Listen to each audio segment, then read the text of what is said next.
मैं राजेश सिन्हा और आप देख रहे हैं न्यूज लहर पटना। दोस्तों, कल ही यानी कि मंगलवार को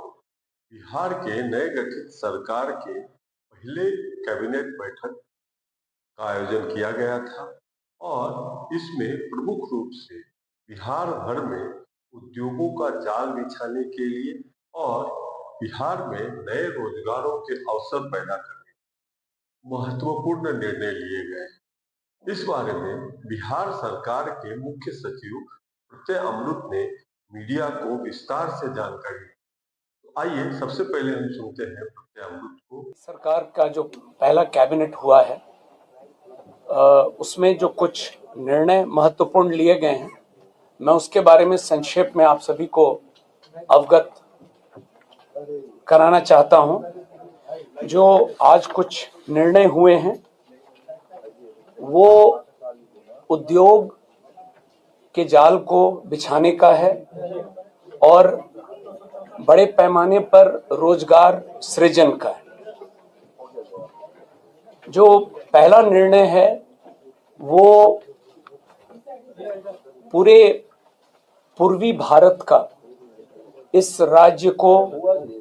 न्यू टेक हब के रूप में विकसित करना है और इस उद्देश्य से defence corridor, semiconductor park, global capability centres, mega tech city, fintech city, ये जो स्थापित करना है, तो इस तरह की योजनाओं को कैसे स्थापित किया जाए एक मिशन मोड में और उसका अनुश्रवण करने के लिए मुख्य सचिव की अध्यक्षता में समिति के गठन का निर्णय हुआ है और इस समिति में राज्य, देश के स्तर पर और अंतर्राष्ट्रीय स्तर पर वैसे परामर्शी, वैसे लोग जो इन क्षेत्रों में काम बहुत अच्छा किए हैं, उनको भी समिति का सदस्य बनाया जाएगा और एक निश्चित समय सीमा अंतर्गत 6 माह के अंदर में यह रिपोर्ट प्राप्त करके और फिर काम को प्रारंभ किया जाएगा। दोस्तों, अभी आपने सुना बिहार सरकार के मुख्य सचिव प्रत्यय अमृत, और इससे यह साफ दिख रहा है कि बिहार सरकार अब गंभीर हो गई है बिहार में उद्योगीकरण के लिए और युवाओं को रोजगार के अवसर देने के लिए। इसी के तहत बिहार सरकार बिहार में बेंगलोर और पुणे जैसी आईटी सिटी स्थापित करना चाहती है और इसके लिए आईटी सेक्टर, सॉफ्टवेयर कंपनियां,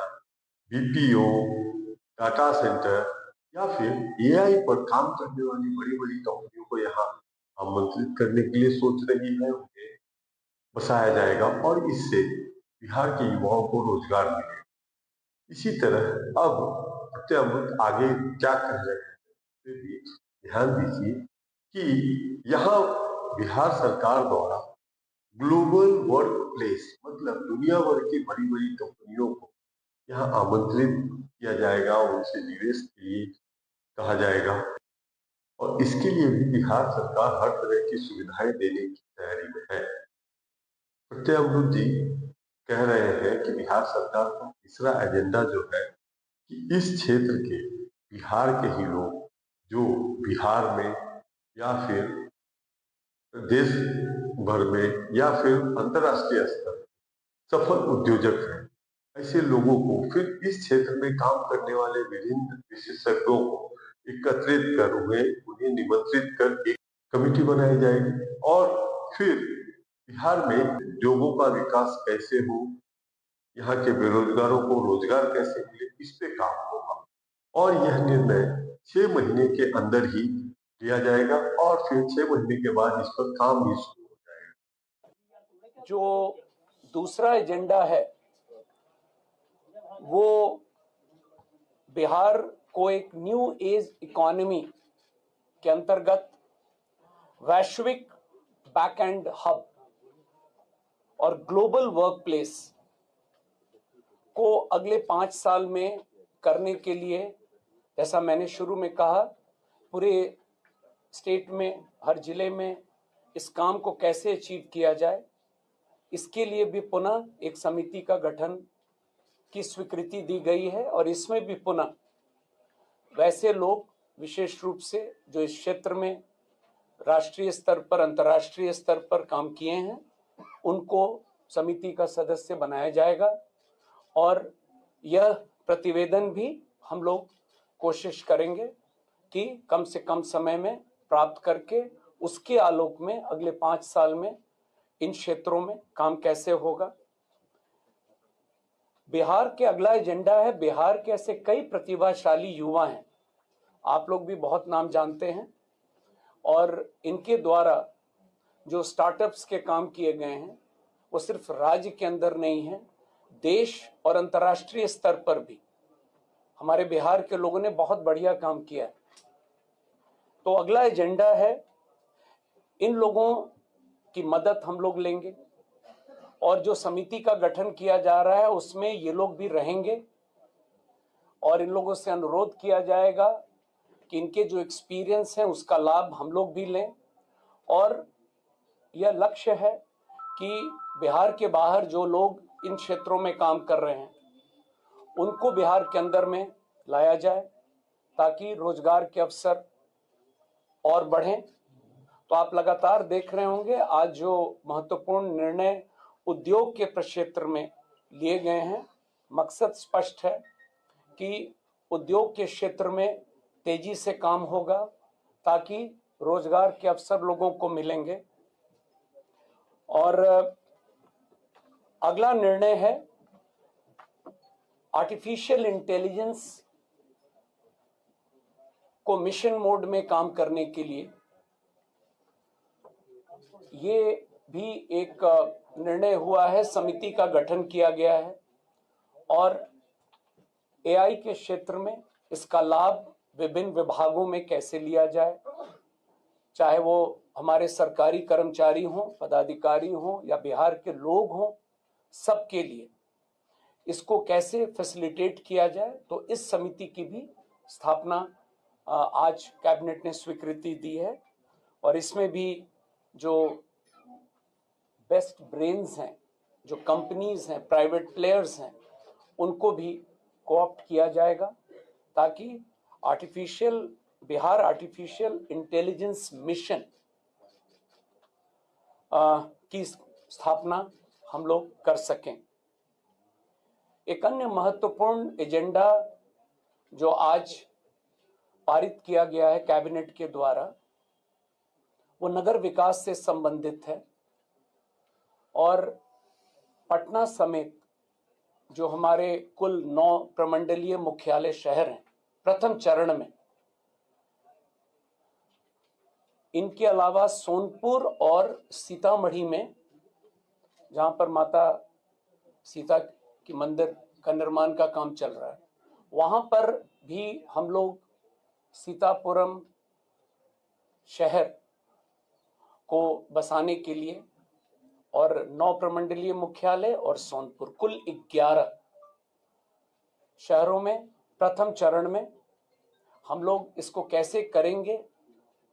और क्या मोडस होगा, ये नगर विकास विभाग को यह दायित्व मिला है। और यह समिति की भी अध्यक्षता मुख्य सचिव के स्तर पर है, और इसमें भी इन मॉडल्स को स्टडी करने के लिए हम लोग, जैसा कि मैंने पूर्व में भी बताया है, जो लोग इस फील्ड में हैं उन लोगों को हम लोग कोऑप्ट करेंगे समिति में, ताकि नए तरीके से नए टाउनशिप्स का निर्माण बिहार में हो। और ओवरऑल जो थ्रस्ट है आज के कैबिनेट का, प्रथम कैबिनेट में, वो निश्चित रूप से उद्योग के प्रक्षेत्र में तेजी से काम करना है। और उसी कड़ी में जो आज अंतिम एजेंडा, वो आप अवगत हैं, बिहार में 9 चीनी मिल बंद पड़े हैं और 25 चीनी मिल को खोलने की बात हुई है नए। तो इस पर भी काम करने के लिए मुख्य सचिव की अध्यक्षता में एक समिति के गठन की स्वीकृति मिली है। और इनको कैसे कम से कम समय में और हम लोग क्रियान्वित करेंगे, ये निर्णय आज हुआ है। तो कुल मिला जुलाकर ये महत्वपूर्ण आज निर्णय कैबिनेट के द्वारा हुआ है और गोल बहुत स्पष्ट है कि उद्योग के क्षेत्र में और रोजगार के अवसर को तेजी से हम लोगों को बढ़ावा देना है। दोस्तों, अभी आपने सुना बिहार सरकार के मुख्य सचिव अक्षय अमृत को कह रहे थे कि बिहार में एआई मतलब आर्टिफिशियल इंटेलिजेंस के तहत सरकारी विभागों में कार्य होगा, आम नागरिकों को सुविधा हो, ऐसा प्रयास बिहार सरकार का है। इसी तरह वे बिहार के 9 प्रमंडल मुख्यालय में और फिर सीतामढ़ी और सोनपुर में एक न्यू मॉडल सिटी बनाने की योजना पे काम कर रहे हैं और अंत में बिहार में बंद पड़ी 9 चीनी मिलों को फिर से शुरू करने का और इसके साथ 25 नई चीनी मिलों को शुरू करने की योजना पे बिहार सरकार में कार्य होगा। दोस्तों, इन सभी निर्णयों से यह तो साफ लग रहा है कि नई सरकार अब नई ऊर्जा के साथ बिहार को नई दिशा के तरफ ले जाने का प्रयास कर रहा है। दोस्तों, हम ऐसे ही मिलते रहेंगे आपसे नए नए विषयों के साथ। तब तक आप देखते रहे हमारे न्यूज पटना चैनल को। आप हमारे वीडियो को लाइक करें, शेयर करें और न्यूज पटना यूट्यूब चैनल को सब्सक्राइब अवश्य। धन्यवाद।